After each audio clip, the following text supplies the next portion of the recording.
এদিকে সিরাজগঞ্জের সিরাজ সাহেবের বাথরুমের নিচ থেকে এক বিরাট রসগোল্লা খনির সন্ধান পাওয়া গিয়েছে।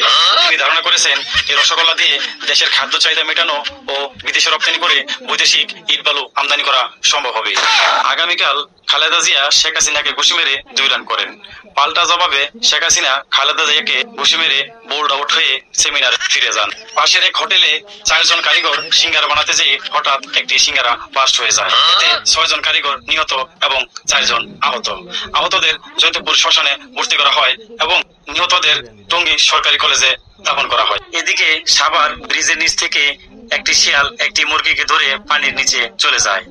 তাদের খোঁজার জন্য 2 থেকে 300 ডুবুরি পানিতে নামানো হয়, কিন্তু তাদের কোনো খোঁজ খবর পাওয়া যায়নি। 3 দিন পর মুরগিটি ভেসে ওঠে এবং পেট কিছু ফুলা ফুলা।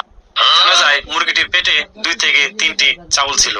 চাউল দিয়ে দেশের অভাব অনটন দূর করা সম্ভব হবে বলে আশা করা যাচ্ছে। অন্যদিকে বাতেনের দাদির পুরাতন বদনা হারিয়ে গেছে। বদনাটিকে খোঁজার জন্য সেনাবাহিনীকে দায়িত্ব দিলে দীর্ঘ 6 মাস খোঁজাখুঁজির পরও বদনাটিকে খুঁজে পাওয়া যায়নি। যদি কোনো সহৃদয়বান ব্যক্তি বদনাটিকে পেয়ে থাকেন তাহলে বাতেনের দাদির সাথে দেখা করবেন। পুরস্কার স্বরূপ বাতেনের দাদিকে দেওয়া হবে। আমার একটাই উদ্দেশ্য, আপনাদের বাতেনের দাদিকে দেওয়া, টুকু বিনোদন দেওয়া। আরো নতুন নতুন মজার ভিডিও পেতে লাইক, কমেন্ট, সাবস্ক্রাইব করে আমাদের পাশে থাকুন।